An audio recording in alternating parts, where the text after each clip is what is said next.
امام صادق علیہ السلام فرماتے ہیں کہ ایمان پہ موت کو طلب کرنا، آخری زمانے میں سب سے جو اہم چیز ہوگی وہ ایمان پہ موت ہوگی، کہ ایمان پہ موت ہو۔ اور کتنی دعائیں ہیں، قنوت ہیں، کتنی ہی اور تعقیبات ہیں جس کے اندر یہ الفاظ آئے ہیں کہ انسان ایمان مانگے۔ اب آخری زمانے کے اندر اب ایسے بہت سے اور مل جائیں گے کہ جو جناب امیر علیہ السلام کے مقابلے میں آ گئے، کبھی ساتھ دیتے تھے، کبھی مخالف ہوتے تھے، تو اب کبھی ایمان ان کا ایمان نچلے درجے پہ ہوتا تھا، کبھی بہت بلند درجے پہ ہوتا تھا۔ عزیزان گرامی، اب دعا یہ مانگیں محرم میں، سفر میں، ماہ رمضان میں ہمارا ایمان اپنی معراج پہ ہوتا، جب چلے جاتے ہیں تو بعض کا ایمان کمزور ہو جاتا ہے۔ دعا یہ مانگیں کہ ہمیں جب یہ ایمان کمزور ہو رہا ہو تو فوراً دوبارہ امام سے توسل کریں کہ مولا ہمارا ایمان بلندی پہ باقی رہے، اور اگر ہمیں موت آئے تو ایمان کے ساتھ موت آئے۔ مجھے نہیں معلوم میں پہنچا پا رہا ہوں اس بات کو کہ نہیں پہنچا پا رہا ہوں۔ فضان کرام، اسی لیے اس ایمان پہ باقی رہنا، انسان کے ایمان ضائع نہ کریں، ایک پہلی چیز ہے، بنیادی چیز۔ دوسری جو چیز پیش کرنا چاہتا ہوں کہ آخری زمانے کے اندر امام فرماتے ہیں کہ آخری زمانے کی علامات میں سے علامت یہ ہے، سننا چاہ رہے ہیں عزیزان گرامی؟ امام فرماتے ہیں آخری زمانے کی علامات میں سے ایک علامت یہ ہے کہ افراد کا صرف ایمان ضائع نہیں ہوگا، بلکہ کچھ ایسی علامات امام نے بتائیں، کہا کہ اس طرح کے موسم ہوں گے کہ سردیوں میں گرمیاں، گرمیوں میں سردیاں، یہ شاید گلوبل وارمنگ کا تصور پیش کر رہے ہیں، کہ حکمرانوں کے اندر مستورات، خواتین جو وہ حکمران ہوں گی ان کی تعداد بہت زیادہ ہوگی، کہ آخری زمانے کے اندر دینہم دنانیرہم، بہت سے لوگوں کا دین ان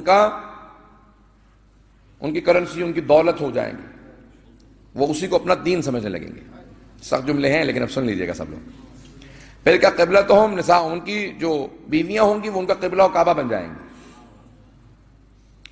اور آخری زمانے میں اور کیا ہوگا؟ کہا کہ قرآن صرف تحفوں کے لیے رہ جائے گا، پڑھنے والا کوئی نہیں ہوگا، مسجدیں سجاوٹ کے لیے ہوں گی، بسانے والا کوئی نہیں ہوگا، کہ علماء پہ عمل ہو جائیں گے، لباس ہوگا، کہا کہ اس کی وجہ سے بعض اوقات لوگ ان سے متنفر ہو جائیں گے، دور ہو جائیں گے، کہا ہمارے علماء سے، آخری زمانے کے علماء سے ہماری تعلیمات لے لینا، ان کے کردار سے ہماری وجہ سے دور مت ہونا، کہا اگر عالم کو باعمل پاؤ تو فوراً اس کے گرویدہ ہو جانا، قریب ہو جانا، کہا اگر کوئی آخری زمانے میں عالم ربانی ہو تو اس کو دیکھنے سے ہماری بھی یاد تازہ ہوگی، اور اگر کا فاسق ہو تو اس کی وجہ سے ہم سے بھی دور ہو جاؤ گے، اس لیے تعلیمات لینا۔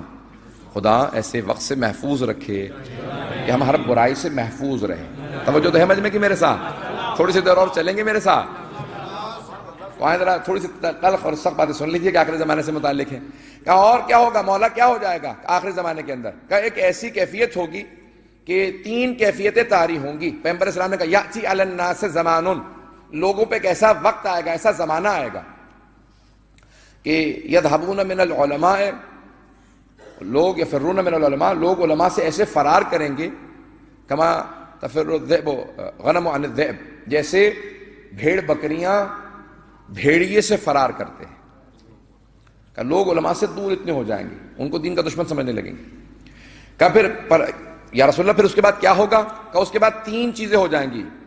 یسلط اللہ علیہم الجبائر، اللہ ظالم جابر بادشاہوں کو، حکمرانوں کو ان پہ مسلط کر دے گا جو ان پہ رحم نہیں کھائیں گے۔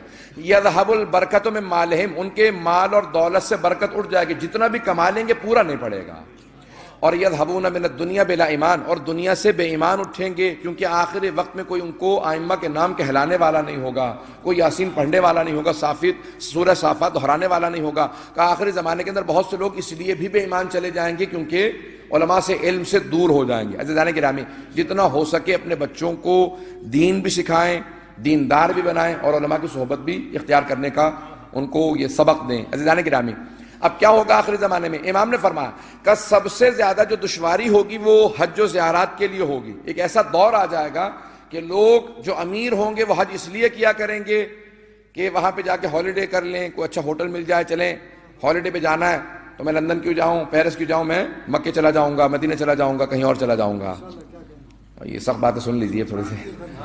تو آخری زمانے میں بہت سے امیر لوگ ہوں گے، اور متوسط طبقہ اس لیے جائے گا حج و زیارات پہ، عمرے کے لیے، تاکہ وہ تجارت کر لیں۔ کا غریب ریاکاری کے لیے جائے گا کہ اب سب نے کر لیا حج، میں نے حج نہیں کیا ہے، میں نے عمرہ نہیں کیا، میں نے زیارات نہیں کی۔ کہا نہیں، اپنے نیتوں کو خالص رکھنا، جو کچھ کرنا اللہ کی خاطر کرنا، امام کی خاطر کرنا۔ اب مجھے نہیں معلوم کہ 7 تک لوگ ابھی تک میرے ساتھ ہیں۔ کبھی آخری زمانے کے اندر حالات ہوں گے. کہا مولا اس وقت جب یہ سارے حالات خراب ہو جائیں, کہ بس ایک بات کا یقین رکھنا کہ تمہارے امام تمہاری ہر بات کو دیکھ بھی رہے ہیں, سن بھی رہے ہیں.